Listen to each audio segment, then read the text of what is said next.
What's going on? This video is for Jose, who asked, is it okay to put or what do I think about putting the ignition in the motor box?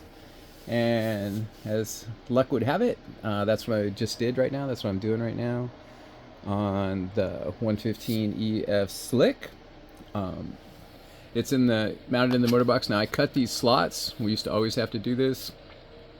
And in the newer models I got this year, they're all the latest revs of everything. There's a bunch of slots already cut to like go each way and all that. I think these slicks are not like a new rev, which is totally fine. You know, I'm sure it's awesome. But I don't think they have a couple of the tiny little nuance features of the latest revs, like this for instance. But still, as you can see, totally dialed. These quick connects too are not the same. Any of these ones for the wings or the hatch is all the latest stuff. These might be the earlier revs, but yeah, still totally dialed. So long story short on that is I cut these slots for the Velcro straps, and then you can see the ignition right there, that black square, and it's tucked up underneath. Works out fine. What you're wanting with the ignitions is not to get them hot. Used to be a lot more of an issue back in the day, 20 years ago, like with 3W, which was a quality ignition, but we had to make sure to get airflow underneath it as well as the sides and the top, which we'd still rubber isolate it, or foam isolate it on the edges, but we'd get the airflow underneath, and those things ran great that way. And DA's always had like super good reliable engine, super well insulated, super good isolation, and so it never really been too much of an issue with that, almost where you put it or how you put it.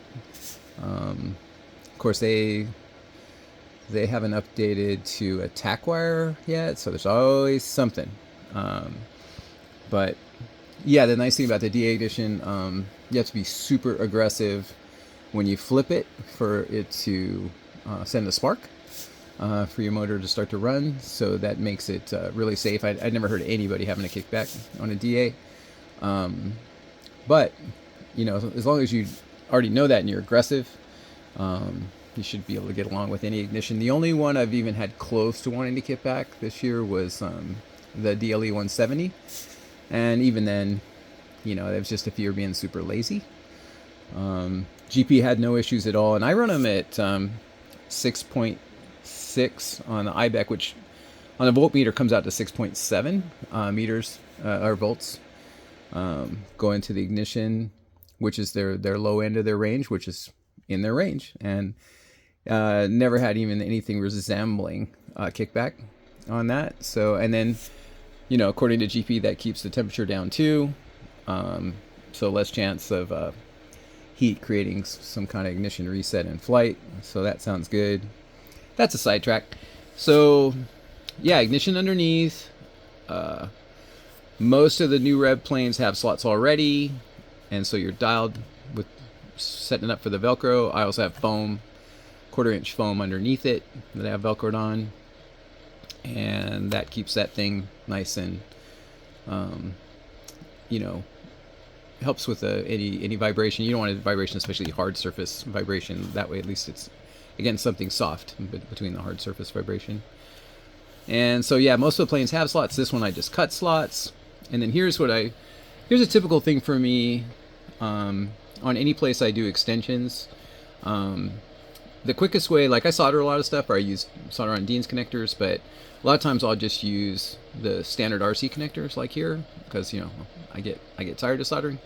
But the way I like to do it is I'll use a keeper, do that blue keeper, and then that way that connection is never going to come apart. That ain't going nowhere.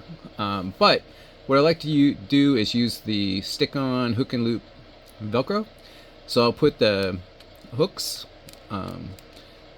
strip, I'll put down on the surface, and then I'll put a wrap all the way around of the loop, the cushy foamy stuff, furry stuff, and then hook that together. Now this thing can't move anywhere, and then I'll drill a hole each side and I'll put a cable tie.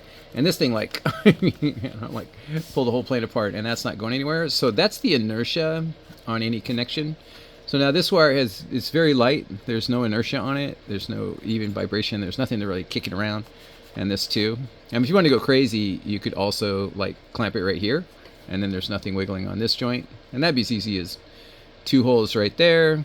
And I do the same hook and loop stick on Velcro, and that just keeps it. It fixes it so where it can't move around.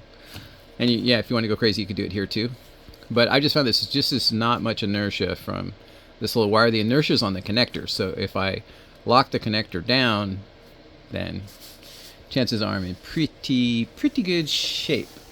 The grommets, about you guys, it's pretty easy to put grommets in these. These are holes, and most of the planes I've had this year have had these ignition holes in the side of the motor box, and they work out really good if you slide the grommet on the ignition wire first, and then put the ignition cap through, and then slide the grommet up and over. That's probably what everyone does. And then this one is a hole I drilled, and then a grommet out of a box of grommets. You can get these box of grommets on Amazon real cheap. I have 2 or 3 of them, and they're nice. They come in handy for everything. What I've been learning lately that's fun is in the grommet boxes from Amazon, they have grommets that have a skin over the top. They're just like a knockout cover, and they're real nice for when you drill a hole to adjust your carb. And a lot of times we try to get them in the perfect place, and we try to get them real thin so you don't really notice them, so you can adjust your carb at the field. But with those covers, like on the big laser, I just, because it's harder to see because of the baffling, I just cut 2 big holes, and then it's real easy to see and adjust. You even have a flashlight, you know, with you while you're doing it. But then I put that grommet knockout cover on there, and nobody even knows what it is. Like when I try to tell them, they go, "Oh, I didn't even notice that," because it's just this, there's no hole. So it just looks kind of cool. So what else can I tell you about mounting the ignitions? The other thing that's kind of cool, check out all that sawdust down there. This is, maybe I showed you this earlier in the year, but this was like $10 or something on Amazon. And this is a rechargeable cordless blower. So hold your ears. So turn it on. It's got a light on the front. You see that? Let's see. That light, it lights up in there. Then 2, oop, you turned it too far. So then there's 3 speeds. No, I'm showing you a dead battery. It's on a dead battery. Look, it already blew it out. So yeah, I'm gonna have to recharge it since it is dead battery. But there we go. Yeah, the battery's dead. But these things are awesome. Would have been a little more clever to show it without the battery being dead. But yeah, I just took it into the charger right here. Charge it right up. They're really nice to have. We're blowing things around. He asked about the ignition. I don't know what else. Yeah, I'm running. Did I mention that a minute ago? I think I did. But I'm running the GP ignitions at 6.6 on the IBEC, which is check through at 6.7 on the voltmeter, and I run the DAs at 6.6. All of this with the old IBECs. I have a bunch of the new ones, but I'm running the old ones on everything. I'm trying to think. I'm so old. I'm trying to think. Am I repeating myself? Did I just say that a minute ago? And then last thing, you can see here, I'm almost done ironing down, like 90% iron down on the gap seals on the Airworks kit. So I got both wings gap sealed. There's my little workbench for covering.